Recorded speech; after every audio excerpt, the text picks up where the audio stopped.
Hello दोस्तों, कैसे हैं आप सब लोग। आशा करते हैं अच्छे होंगे। स्वागत है आप सबका एजुकेशन चैनल पर, जिसमें हम देख रहे हैं क्लास 11th हिंदी विशिष्ट स्वाति। वीडियो को देखने के लिए चैनल को लाइक शेयर सब्सक्राइब कर लीजिए।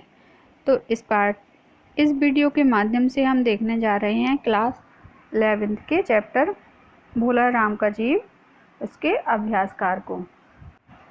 आइए करते हैं इसके प्रश्नों के उत्तर को।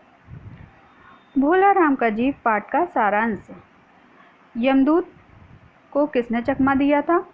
उत्तर है यमदूत को भोला राम के जीव ने चकमा दिया था। अगला प्रश्न है, भोला राम का जीव ढूंढने के लिए धरती पर कौन आया था? भोले राम के जीव को ढूंढने के लिए धरती पर कौन आया था? उत्तर है भोला राम का जीव ढूंढने यमराज के आदेश से नारद जी धरती पर आए थे। अगला प्रश्न है, भोला राम की स्त्री ने नारद जी से क्या प्रार्थना की थी? उत्तर है भोला राम की स्त्री ने नारद जी से यह प्रार्थना की थी कि वे भोला राम की रुकी हुई पेंशन दिलवा दें तो बच्चों का पेट कुछ दिन के लिए भर जाएगा। अगला प्रश्न है, भोला राम के मरने का क्या कारण था? उत्तर है भोला राम को अवकाश के पश्चात 5 वर्ष तक पेंशन प्राप्त नहीं हुई, अतः धनाभाव के कारण मृत्यु हो गई। अगला प्रश्न है, भोला राम की जीवात्मा कहाँ अटकी थी? वह स्वर्ग क्यों नहीं जाना चाहता था? उत्तर है भोला राम की जीवात्मा उसकी पेंशन की दरखास्तों में अटकी हुई थी। भोला राम के मन में उन्हीं में लगा था, इसी कारण वह स्वर्ग में बिल्कुल भी नहीं जाना चाहता था। अगला प्रश्न है, साहब ने नारद जी की वीणा क्यों मांगी? उत्तर है साहब ने नारद जी की वीणा इसलिए मांगी क्योंकि कार्यालयों की फाइलों में रखी दरखास्तें तभी आगे बढ़ती हैं जबकि उन दरखास्तों पर वजन रखा जाता है। इसी कारण साहब ने नारद जी की वीणा को दरखास्तों पर वजन बढ़ाने के लिए मांग लिया था। अगला प्रश्न है, भोला राम की दरखास्तें उड़ रही हैं, उन पर वजन रखिए। वाक्य में वजन शब्द किसकी ओर का संकेत कर रहा है? उत्तर है भोला राम की दरखास्तें उड़ रही हैं, उन पर वजन रखिए का अर्थ वाक्य में इस बात की ओर स्पष्ट करता है कि कुछ घूस दीजिए, क्योंकि आज के युग में जब तक रिश्वत ना दो तो कार्यालयों में दरखास्तें आगे नहीं बढ़ती। इस प्रकार लेखक ने कार्यालयों में होने वाले भ्रष्टाचार एवं रिश्वतखोरी पर करारा व्यंग्य किया है। परसाई जी ने कहा है कि यदि दरखास्तों पर वजन नहीं रखोगे तो उड़ जाएंगी। साधारण सी बात द्वारा रिश्वत देने का संकेत किया गया है। अगला प्रश्न है, भोला राम के रिटायर्ड होने के बाद उसे और उसके परिवार को किन किन परेशानियों का सामना करना पड़ा? उत्तर है भोला राम के रिटायर्ड होने के बाद उसे निम्नलिखित कठिनाइयों का सामना करना पड़ा। आर्थिक कठिनाई, भोला राम के रिटायर्ड होने के पश्चात उसे उसके परिवार को सबसे अधिक आर्थिक कठिनाइयों का झेलना पड़ा, क्योंकि रिटायर्ड होने के पूर्व भी उसके पास धन का अभाव था। रिटायर्ड होने के बाद 5 वर्ष तक भोला राम को पेंशन नहीं मिली, इस कारण वह मकान मालिक को किराया नहीं दे सका। उसके परिवार में 2 पुत्र 1 पुत्री थे। इनका पालन पोषण करने वाला एकमात्र भोला राम ही था। आर्थिक परेशानियों के कारण भोला राम की मृत्यु हो गई। अगला प्रश्न है, कार्यालय कर्मचारियों का अमानवीय व्यवहार है। भोला राम रिटायर्ड होने के बाद हर 15 दिन में दफ्तर में दरखास्त देने के लिए जाते थे, लेकिन लगातार 5 वर्ष तक चक्कर काटने के बाद भी भोला राम को पेंशन नहीं मिली। भोला राम का परिवार भुखमरी की कगार पर आ खड़ा हुआ। धीरे धीरे पेंशन न मिलने के फलस्वरूप गरीबी और भूख से व्याकुल भोला राम की मृत्यु की गोद में समा गया। पालन पोषण की चिंता, रिटायर्ड होने के बाद पेंशन न मिलने के कारण भोला राम को अपने परिवार की बहुत अधिक चिंता थी, क्योंकि वह भूख से बेहाल बच्चों को नहीं देख सकता था। बच्चों के पालन पोषण के लिए धीरे धीरे घर के बर्तन व अन्य सामान भी बिक गए, परंतु परिवार के पोषण की चिंता व मकान मालिक को किराया देने की चिंता ने उसे समय से पूर्व मौत की गोद में सुला दिया। अगला प्रश्न है, धर्मराज के अनुसार नरक की आवास समस्या किस प्रकार हल हुई? उत्तर है, धर्मराज के अनुसार नरक के आवास की समस्या इस प्रकार हल हुई। नरक में आवास की व्यवस्था करने के लिए उत्तम कारीगर आ गए थे। अनेक प्रकार के ठेकेदार भी थे जिन्होंने पूरे पैसे लेने के बाद बेकार इमारतें बनाई थी। इसके अतिरिक्त अनेक बड़े बड़े इंजीनियर भी आए हुए थे। इन इंजीनियरों एवं ठेकेदारों ने बहुत सा धन पंचवर्षीय योजनाओं के अंतर्गत हड़प लिया था। इंजीनियर कभी भी काम पर नहीं गए थे, मगर इन गुणी कारीगरों, ठेकेदारों एवं इंजीनियरों ने मिलकर नरक के आवास की समस्या को चुटकियों में हल कर दिया था, क्योंकि ये सभी भवन निर्माण में की कला में निपुण थे। अगला प्रश्न है, अगर मकान मालिक वास्तव में मकान मालिक है तो उसने भोलाराम के मरते ही उसके परिवार को निकाल दिया होगा। इस वाक्य में निहित व्यंग्यार्थ को स्पष्ट कीजिए। उत्तर है, अगर मकान मालिक वास्तव में मकान मालिक है तो उसने भोलाराम के मरते ही उसके परिवार को निकाल दिया होगा। इस वाक्य में आज के मकान मालिकों की हृदयहीनता पर कठोर प्रहार है।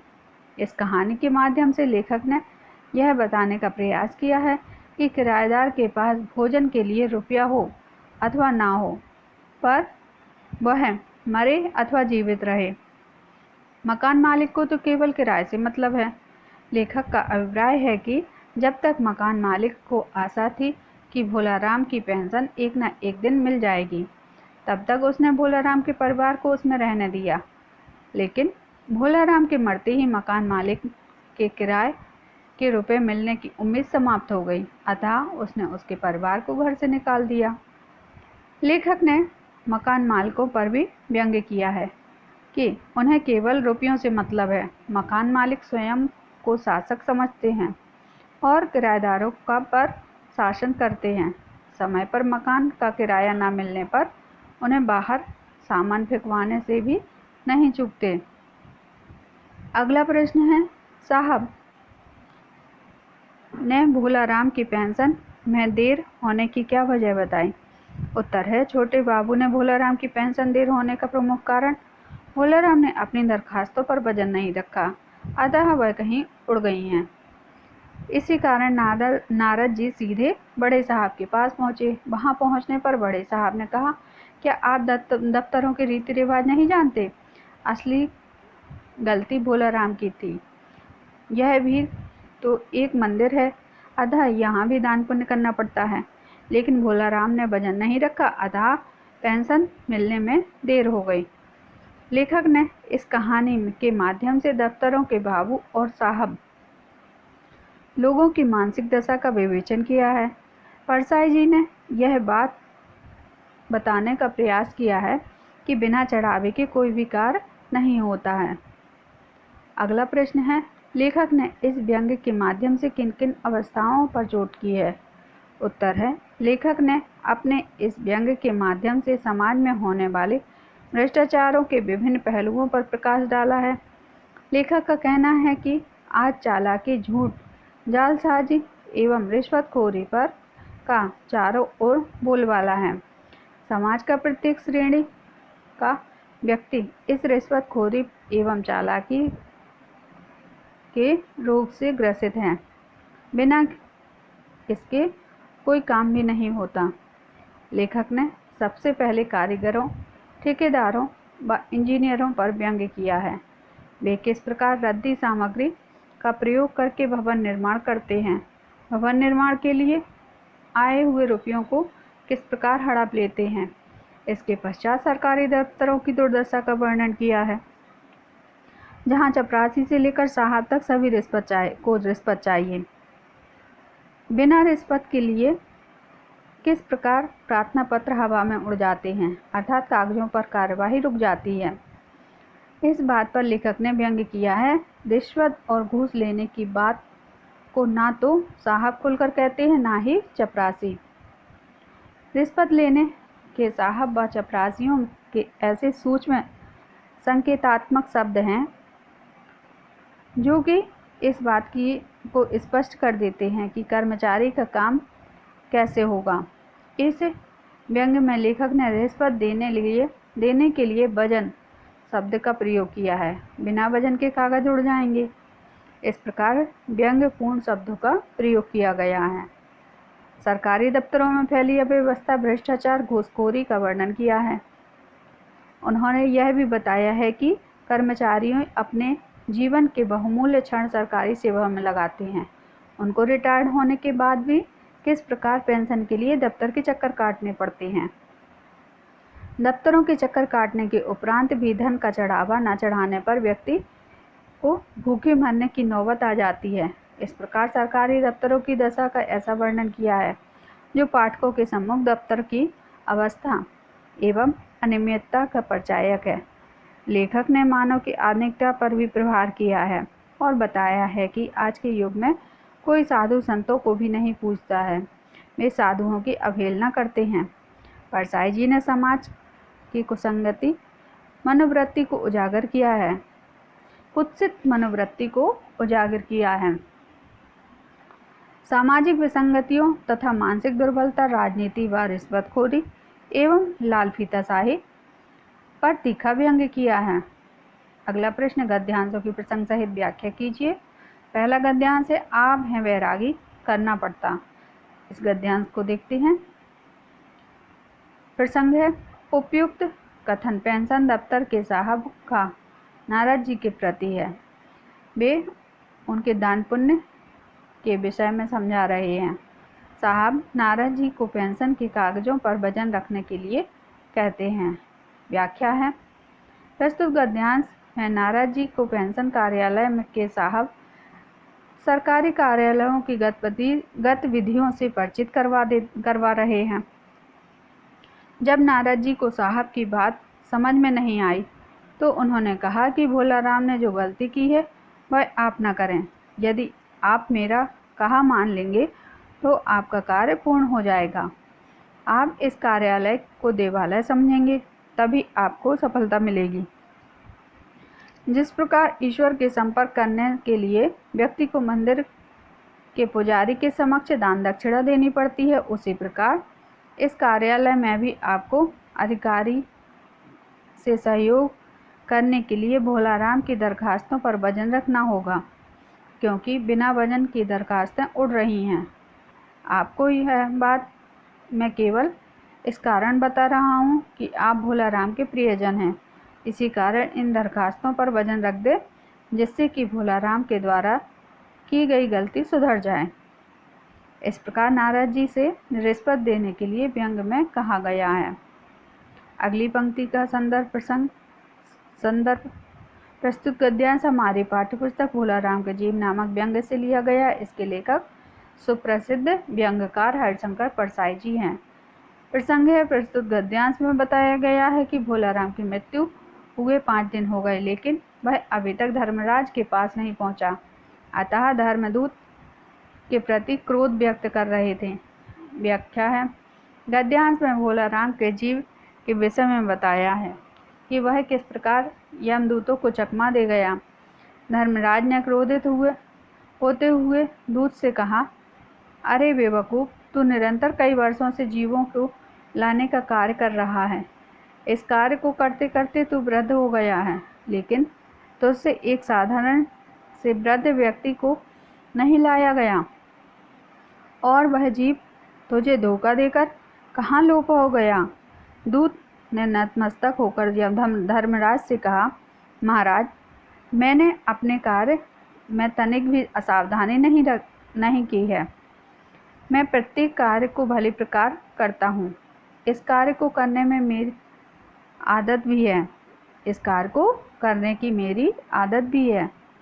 मेरे हाथों से कभी भी कोई अच्छे से अच्छा वकील भी नहीं मुक्त हो पाया है, लेकिन इस समय तो कोई मायावी चमत्कार ही हो गया, क्योंकि मेरी सावधानी के बाद भी भोलाराम का जीव अदृश्य हो गया।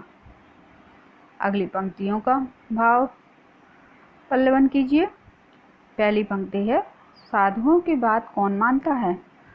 उत्तर है उपयुक्त कथन नारद जी का भोलाराम की पत्नी के प्रति है। जब नारद जी भोलाराम की पत्नी से मिलने गए तब उसकी पत्नी के मन में यह आशा जागृत हुई कि नारद जी सिद्ध पुरुष हैं, अतः कार्यालय के कर्मचारी उनकी बात को नहीं टालेंगे। परंतु उसकी बात को सुनकर नारद जी बोले कि साधुओं की बात कौन मानता है। कहने का तात्पर्य है कि आधुनिक युग में मनुष्य साधुओं को ना तो सम्मान देते हैं और ना ही उनके कोप भाजन से भयभीत होकर कोई कार्य करना चाहते हैं। प्राचीन युग में मनुष्य साधु संतों का मान सम्मान करते थे और उनकी आज्ञा का पालन करना अपना कर्तव्य मानते थे। अगली पंक्ति है गरीबी भी एक बीमारी है। उत्तर है प्रस्तुत वाक्य भोलाराम की पत्नी का है। जब नारद जी भोलाराम की पेंशन के विषय में उनसे मिलने जाते हैं, उस समय नारद जी भोलाराम की पत्नी से पूछते हैं कि भोलाराम को कोई क्या बीमारी थी। इस पर भोलाराम की पत्नी कहती है, मैं आपको किस प्रकार बताऊं, भोलाराम को गरीबी की बीमारी थी। अर्थात भोलाराम की सबसे बड़ी बीमारी उसकी निर्धनता थी, क्योंकि भोलाराम के पास जीवन यापन के लिए रुपया न था। पेंशन के लिए लगातार कार्यालयों के चक्कर लगाते लगाते थक गया था। उसे हर पल चिंता सताती थी कि परिवार का भरण पोषण किस प्रकार होगा। घर में जितने बर्तन व आभूषण थे सब एक एक करके बिक गए। अतएव भोलाराम अपनी गरीबी का बीमारी से ग्रसित होकर काल में समा गया। चिता हम उसे कहते हैं जो मुर्दे को जलाती है। बड़ी बात है इसलिए चिंता जो जीते जीते को जलाती है। अगली पंक्ति है साधु संतों की वाणी से तो और भी अच्छे स्वर निकलते हैं। साधु संतों की वीणा से तो और भी अच्छे स्वर निकलते हैं। कथन का भाव है यह कथन पेंशन से संबंधित कार्यालय के साहब का है। जब नारद जी को साहब ने भोलाराम की दरखास्त पर वजन रखने को कहा तो नारद जी उसका अभिप्राय समझ न पाए। तब साहब ने नारद जी की चापलूसी की और समझाया कि इस वीणा को वे उसे दे दें, क्योंकि उनकी पुत्री गायन वादन में निपुण है।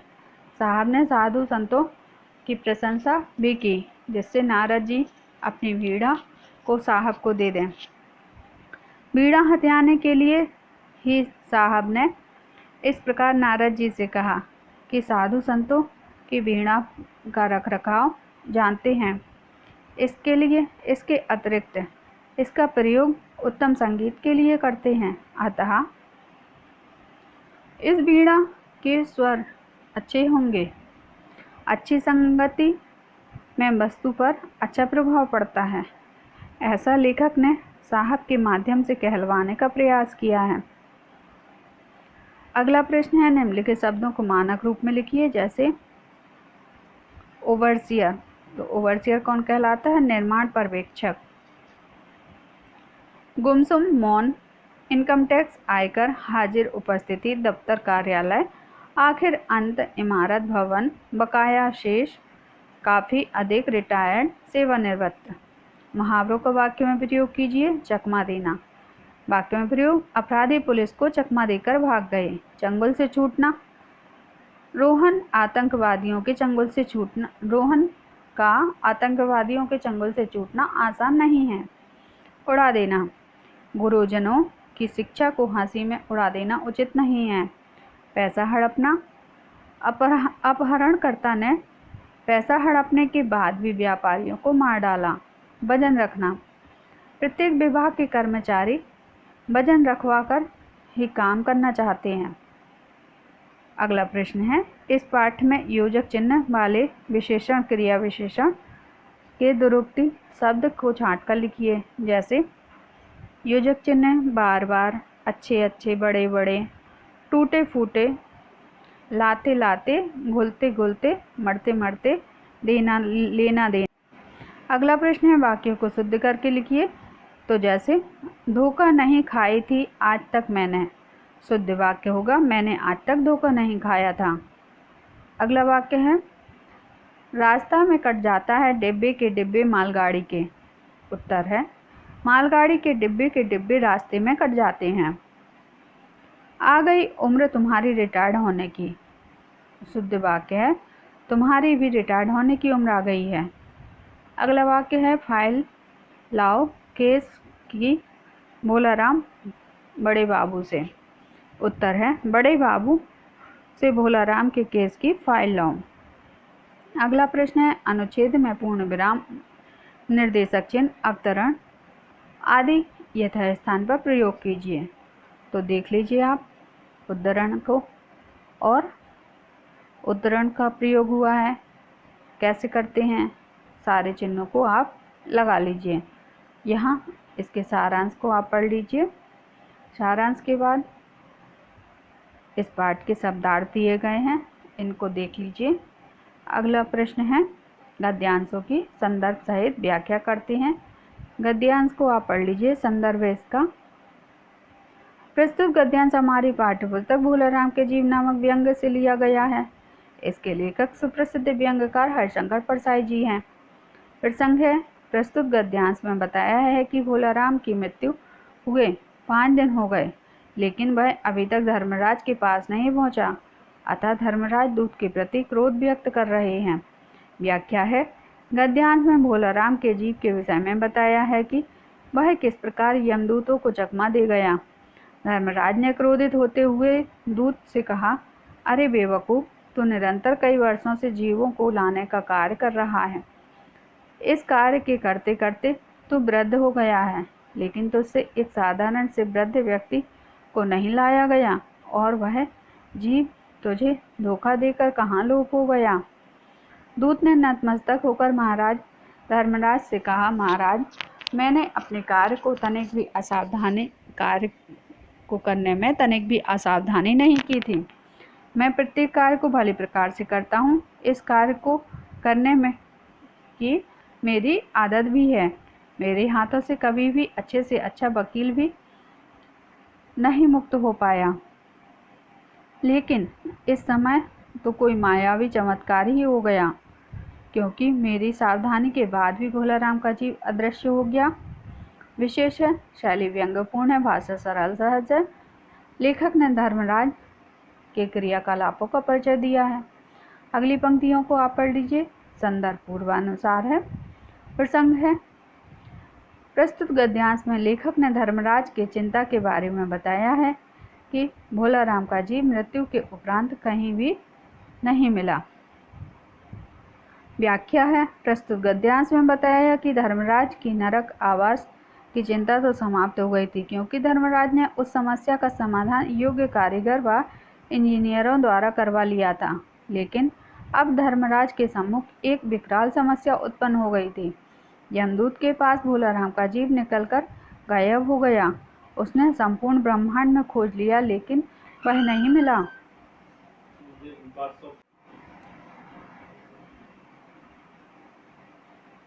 हमें तो इस बात का दुख है, यदि इस प्रकार मृत्यु के उपरांत जीव गायब होने लगे तो पाप पुण्य का अंतर समाप्त हो जाएगा, क्योंकि ऐसा कहा जाता है कि व्यक्ति को अपने कर्मानुसार ही स्वर्ग और नरक में जाना पड़ता है। इसी कारण व्यक्ति संसार में बुरे कर्मों करते समय अवश्य भयभीत रहता है कि उसे ईश्वर के दरबार में जाने के उपरांत वहाँ अपने कर्मों का हिसाब देना पड़ेगा। इसलिए भोलाराम का जीव गायब होने पर धर्मराज की चिंता बढ़ गई। विशेष है, लेखक ने इस कहानी के माध्यम से बताया है कि व्यक्ति को अपने कर्मानुसार फल भुगतना पड़ता है। यह उक्ति सत्य है, जो जस करहिं तो तस फल चाखा। भाषा सरल व्यंग्यपूर्ण मुहावरेदार है, जैसे ब्रह्मांड छानना। लेखक ने मानव के सत्कर्मों करने की शिक्षा दी है। अगली पंक्तियों को पढ़ लीजिए। संदर्भ है पूर्वानुसार। प्रसंग है, भोलाराम की पत्नी नारद को अपने पति की बीमारी के विषय में बताती है। व्याख्या है, भोलाराम की बीमारी के विषय में उसकी पत्नी कहती है कि उन्हें गरीबी की बीमारी थी। वे 5 साल पहले नौकरी पूरी करके पेंशन पर गए थे, किंतु आज तक पेंशन नहीं मिली। वे पेंशन पाने की कोशिश में लगे थे। 10-15 दिन बाद पेंशन के लिए दरखास्त लिखते थे, वहाँ पता लगता था कि अभी पेंशन देने का विचार चल रहा है। गरीबी के कारण पेंशन के अभाव में हमने अपने गहने बेचकर अपना पेट भरकर इसके बाद भी घर के बर्तन बेचकर काम चलाया। अब घर में कुछ भी नहीं बचा था। भूखे पेट रहने लगे थे। पेंशन की चिंता और पेट की भूख से परेशान रहते थे। इस संसार से भूखे रहते हुए इस संसार से चल बसे। विशेष सरकारी अधिकारियों के मानवीय व्यवहार का द्योतक परिणाम का चित्रण किया गया है। सरल सुबोध व्यंग्यात्मक शैली को अपनाया है। व्यवहारिक खड़ी बोली का प्रयोग किया है। अगली पंक्तियों को देख लीजिए। संदर्भ पूर्वानुसार है। प्रसंग है, उपयुक्त कथन पेंशन दफ्तर के साहब का नाराज जी के प्रति भी उनको दान पुण्य के विषय में समझा रहे थे। साहब नाराज जी को पेंशन के कागजों पर वजन रखने के लिए कहते हैं। व्याख्या है, प्रस्तुत गद्यांश में नाराज जी को पेंशन कार्यालय के साहब सरकारी कार्यालयों की गतिविधि से परिचित करवा रहे हैं। जब नाराज जी को साहब की बात समझ में नहीं आई तो उन्होंने कहा, भोलाराम ने जो गलती की वह आप न करें। यदि आप मेरा कहा मान लेंगे तो आपका कार्य पूर्ण हो जाएगा। आप इस कार्यालय के को देवालय समझेंगे, तभी आपको सफलता मिलेगी। जिस प्रकार ईश्वर के संपर्क में आने के लिए व्यक्ति को मंदिर में पुजारी के समक्ष दान दक्षिणा देनी पड़ती है, उसी प्रकार कार्यालय में भी आपको अधिकारियों के सहयोग करने के लिए भोलाराम की दरखास्तों पर वजन रखना होगा, क्योंकि बिना वजन के दरखास्तें उड़ रही हैं। आपको यह बात मैं केवल इस कारण बता रहा हूँ कि आप भोलाराम के प्रियजन हैं। इसी कारण इन दरखास्तों पर वजन रख दें, जिससे कि भोलाराम द्वारा की गई गलती सुधर जाए। इस प्रकार नाराजी से रिश्वत देने के लिए व्यंग्य में कहा गया है। विशेष भाषा शैली व्यंग्य प्रधान है। उर्दू शब्दों का प्रयोग है, जैसे दफ्तर, असल, दरखास्तें आदि। लेखक ने कार्यालय साहब पर व्यंग्य किया है। अगली पंक्तियों को पढ़ लीजिए। संदर्भ पूर्वानुसार है। प्रसंग है, नाराजी जब भोलाराम की पेंशन के संदर्भ में साहब के दफ्तर में प्रविष्ट हो जाते हैं तो नारद जी को भोलाराम की दरखास्त पर वजन रखने को कहते हैं। व्याख्या है, जब नारद जी भोलाराम की पेंशन के विषय में जानने के लिए कार्यालय में साहब के पास जाते हैं, तब साहब क्रूरता से मुस्कुराकर नारद जी से कहते हैं, इस दरखास्त पर वजन रखिए। वजन का अभिप्राय न समझने पर साहब उदाहरण के लिए कहते हैं, आपकी यह वीणा बहुत ही खूबसूरत है। इसके अतिरिक्त आपके पास और कुछ है भी नहीं। अतः बिना वजन के भोलाराम की दरखास्तों पर कार्यवाही प्रारंभ नहीं होगी। वजन के रूप में नारद जी ने को अपनी वीणा गंवानी पड़ी। ऐसा इस कारण हुआ क्योंकि साहब की लड़की को गायन वादन का शौक था। अतः साहब ने वीणा को उपयोगी समझकर नारद जी से वजन स्वरूप मांग ली। इसके अतिरिक्त साहब ने यह भी कहा कि यह वीणा मैं अपनी पुत्री को उपहार स्वरूप दे दूंगा। उन्होंने नारद जी से की वीणा की भी प्रशंसा की और कहा कि साधु और महात्माओं की वीणा के स्वर वास्तव में अच्छे निकलते हैं। यह कहकर साहब ने साधु संतों की प्रशंसा की। विशेष है, लेखक ने रिश्वतखोरी के लिए व्यंग्य में संकेतात्मक शब्द वजन का प्रयोग किया है। उर्दू शब्दों का भी प्रयोग है, जैसे वजन, दरखास्त, और शैली व्यंग्यात्मक है। तो यहाँ यह पाठ का अभ्यास कार्य समाप्त होता है। इस वीडियो को हम यहाँ समाप्त करते हैं। आगे की वीडियो आगे के पाठ को करेंगे। धन्यवाद।